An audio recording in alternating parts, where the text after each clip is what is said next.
Did you know that in the Dominican Republic you can buy property without paying property tax? And today I'm answering your questions about whether or not you need citizenship, where this qualifies, how you take advantage of it, and much more. It's AMA Friday, everybody. Let's dive in. What's going on, everybody? My name is Jamie Gruber. I quit my high-paying job in the United States back in 2021 and moved here with my family to Punta Cana, Dominican Republic in 2022. And on this channel, I share my experience living abroad and all the things I've learned about the DR generally. There's a lot of people wondering about buying property here in the Dominican Republic, and I want to make sure you're aware what taxes apply and how you can actually get those taxes waived. Let's first start with the taxes that apply. When you buy a property here in the Dominican Republic, any property, you would pay a 3% transfer tax one time at the time of purchase, 3% of the value or the purchase price of the property. Let's say you buy a $400,000 property here. That means that you're going to pay 3% or $12,000 at the time that you close, one time. Then you have property taxes. The way property taxes work here is up to $180,000-ish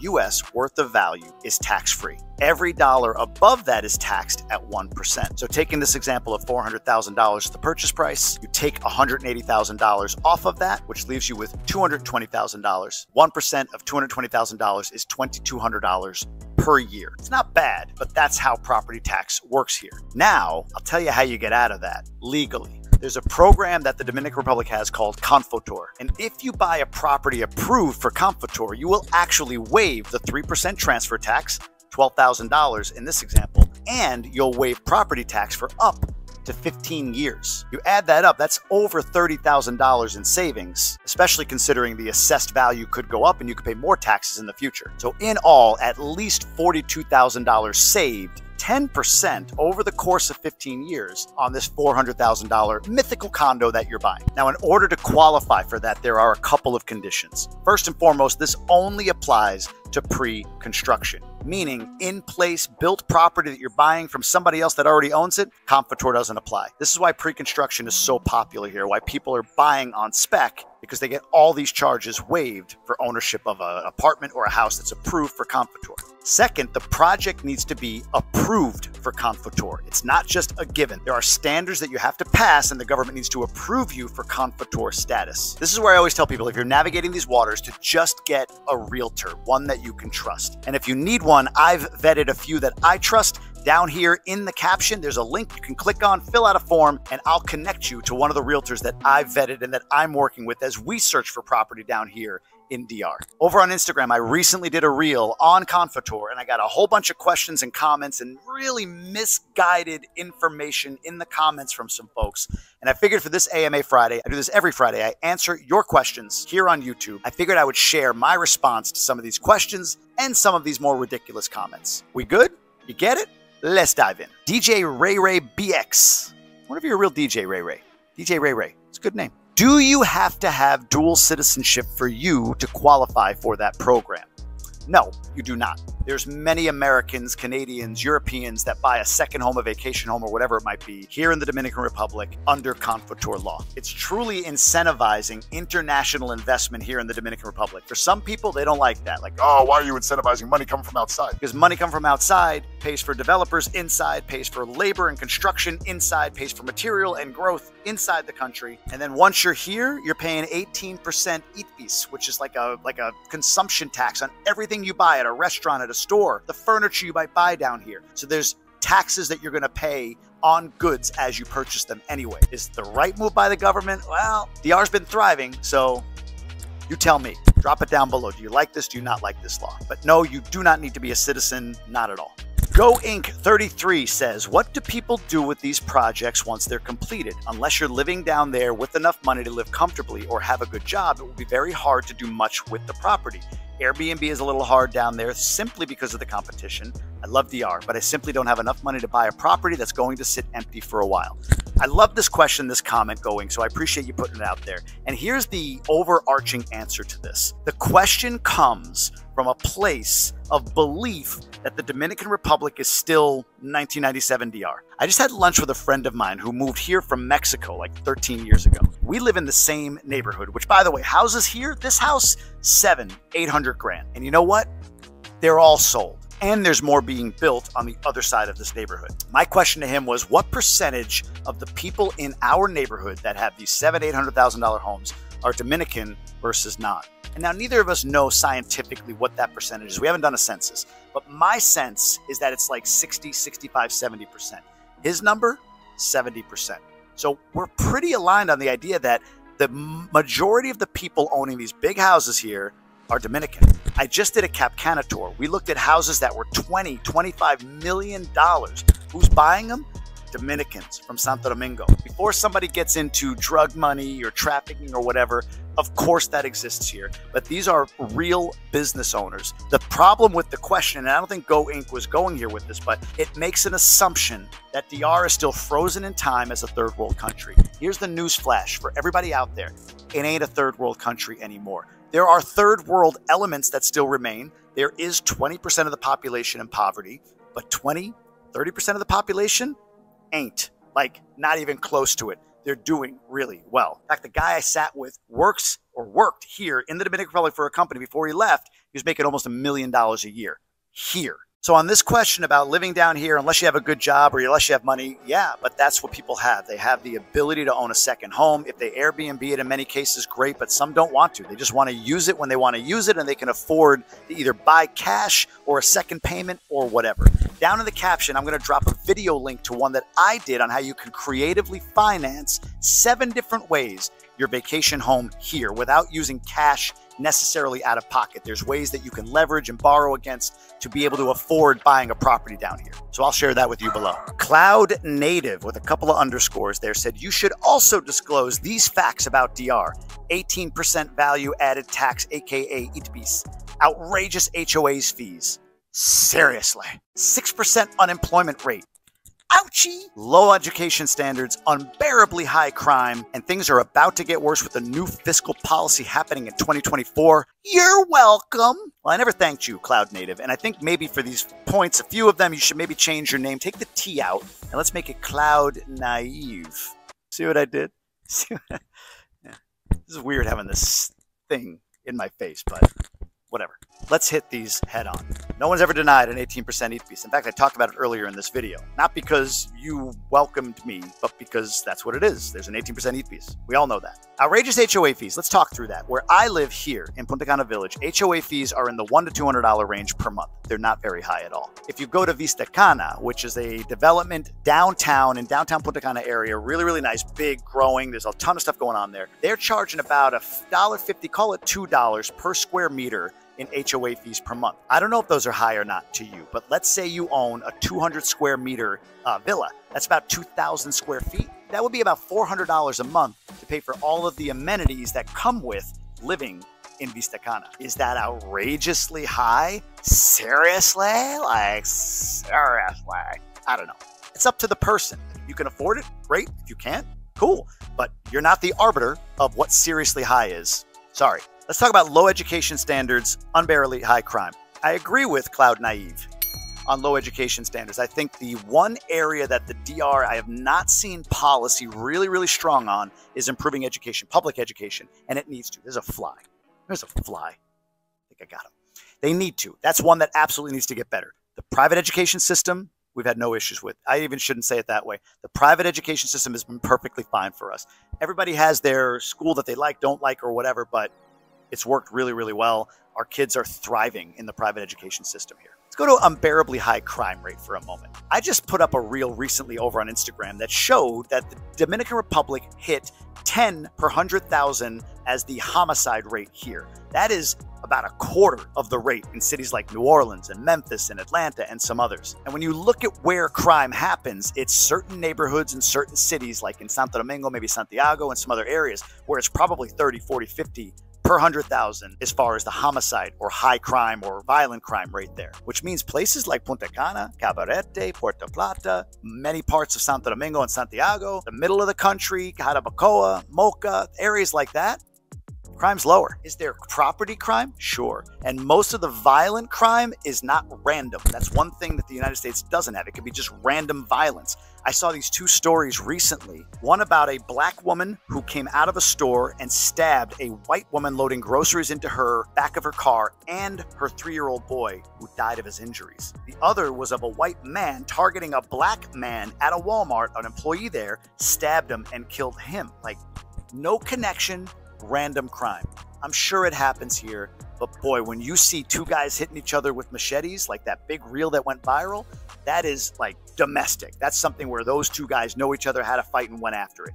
Random crime isn't a thing here. So unbearably high crime rate, yeah, cloud naive. As far as things getting worse in 2024, it's already halfway through. Something real bad's got to happen for that prediction to come true. Something tells me this post won't age well. Gabriel P89 says that's usually for tourist zones, right? Especially if it's going to be rented or used for tourism. It's a great benefit.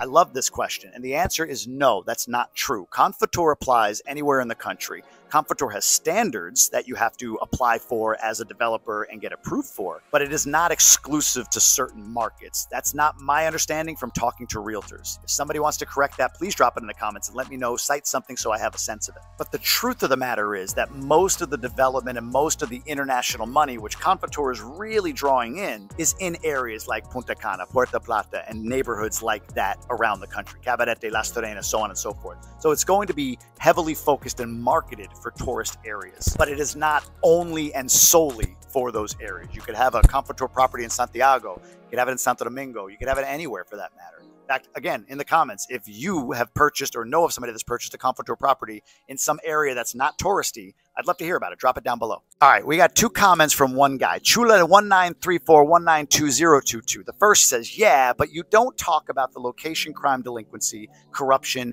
gangster, sad face. This is sad, only show the beauty. Before I show you the second comment, whatever on all of this, I mean, I don't focus in on the negatives. People that need me to acknowledge that negative things or bad things happen, I always have. Nothing is perfect. Nothing ever will be perfect. But where I know me and this person just don't see the world the same way is the last line. This is sad to only show the beauty. I don't think showing beauty and sadness make a lot of sense together as words. Chula's other comment was beautiful property, but your life and safety come first. Corrupted delinquency, poverty country. I was born in Santiago Heredia, and I now live in the United States. I moved out of there 1976. The Haiti people invade my country with gangster delinquency. No, thank you. I am safe in the United States. Okay, where to begin? How safe you feel here or there, I can't speak to that. That is, each person has their own views on where they do and where they don't feel safe. Not going to challenge that. But why I wanted to show this comment is this. There are some of you watching out there that aren't quite sure. You may have watched my videos before. You may have watched other people like me that live down here and are talking about safety. Like, wow, it's safe in DR? That doesn't calculate. Then you hear a comment like this guy, very confidently saying, whoa, poverty and delinquency, it's terrible. Haitian invasion, yada, yada, yada. And I know because I was there. You ready? Wait, nice. 40 years ago. I'm glad he said it. I'm glad he at least revealed, like, man, I moved out 40 years ago. You can't be in that country. 40 years ago. This is a different world from 5 years ago, let alone 40. I met with somebody the other day that's been here 18 years who would shower with a bucket of water and the power would go out all the time. Power doesn't go out. Hot water.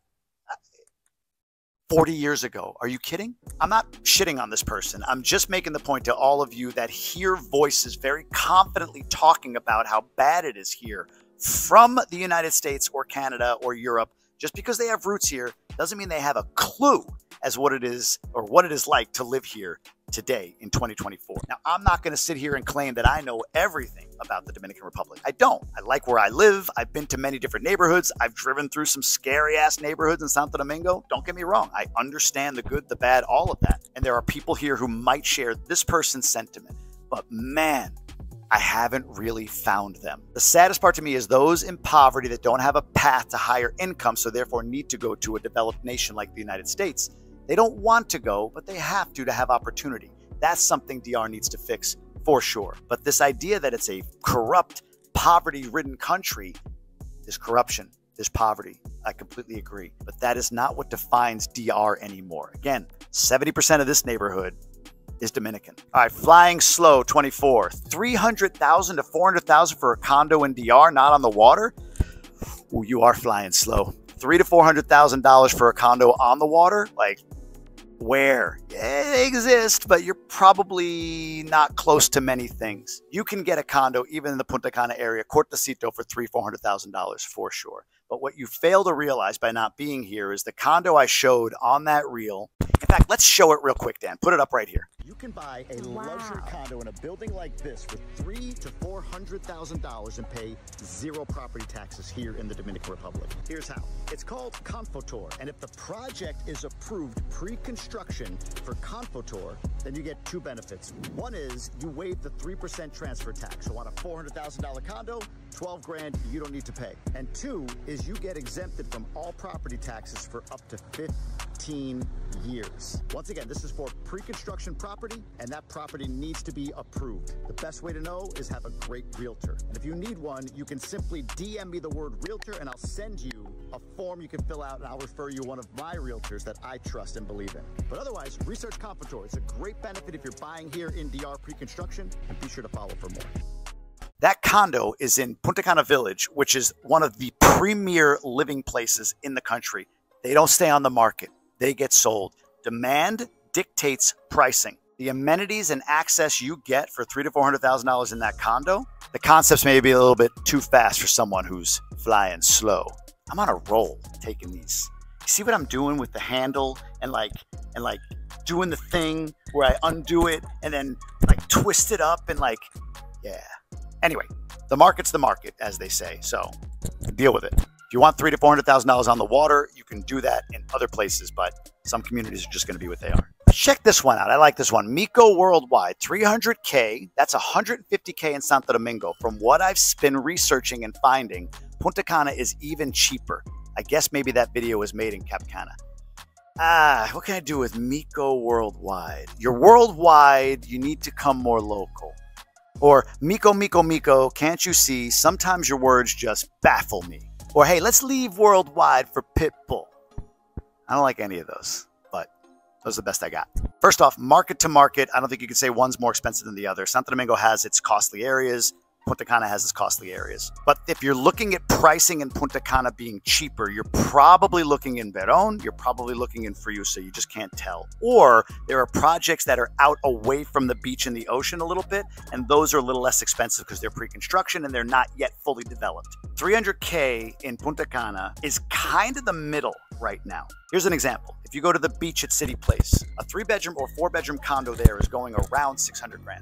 Go to Vista Cana, you can spend anywhere from $300,000 to $800,000 on a house. In Punta Cana Village, you're spending $7, $8, $9, $1 million, $1.2 million on a house. Punta Cana Resort, the millions. The last line of this, I guess maybe that video was made in Cap Cana. First of all, no, it was made in Punta Cana Village, is an indication of maybe the perception of people that aren't here, which is why I always say, trust el gringo. When it comes to Punta Cana, I know this area, but the outside perspective, good marketing, is that, oh, all the money must be in Cap Cana. Nah. Cocotal's got some pricing, middle of downtown. Go up to Cortecito, Corrales, there's some money up there. Punta Cana Village, Punta Cana Resort with Grupo Punta Cana, tons of money. Cap Cana, yes, has some expensive housing as well. But this is not an atypical price for a condo, and it's certainly not an atypical price for the Punta Cana area. I would say, and maybe we do this in the comments, what do you believe? What do you think from what you've looked at? Is real estate generally more expensive in Santo Domingo or more expensive in Punta Cana? I honestly don't know. I haven't looked at like percent, cost of property, but I would guess, if it were just me guessing, that you're going to spend more generally in Punta Cana than you will in Santo Domingo. So for Mico, my buddy, hopefully that helps you out a little bit. Now, one question I don't have the little pop-up cutesy thing for, but has been asked, is how do I transfer money to the Dominican Republic? And I haven't bought here yet, so I'm not sure. But here's what I learned from the realtors that I work with. If you're buying an in-place piece of property, so reselling a property like this, then you want to find an attorney that takes escrow and use that attorney in order to transfer money from US to here. If you're doing pre-construction, you could try, but I'm told that most developers won't do the escrow with the attorney thing, but they have a process by which you transfer the money into their account, whatever you agree to wire to them. But in either case, consult with your realtor and they can help you with that. But again, there's a ton of realtors running around, or people that claim to be realtors. So just make sure the one you're working with is reputable and knows what they're doing. That's the AMA for this Friday. I hope it helps you see how This whole process works. You don't need to be a citizen. You don't need to have a cedula. You don't need any of that. The Dominican has made it easy. You can love that or hate that, but they've made it easy for you to buy property tax-free. And I personally am starting to come around to the idea that the 18% each piece that one person said is like, yeah, it's too much. I think it's a brilliant move by the Dominican Republic to ensure they're getting their taxes paid on consumption. When I first moved here, people would be like, oh, you're using everything up but not paying taxes. And I was like, well, I'm not paying property tax. I'm paying rent. But now looking at it, it's like, holy crap, I pay taxes. I pay a lot every month because everything I buy, I got to pay 18% on. So again, brilliant by the Dominican government to have that in place, whether people like it or not. And we'll see where they go with CONFOTUR. Maybe it gets tighter, maybe it gets taken away, who knows? But right now it's available. And hopefully this video helps you see how to check it out. Listen, I appreciate you watching. If you haven't subscribed yet, would really love for you to do so. It helps me grow the channel. It helps me put more content out. And if you have questions for the next AMA Friday, drop them down below and I'd be happy to feature you and your question on a future episode.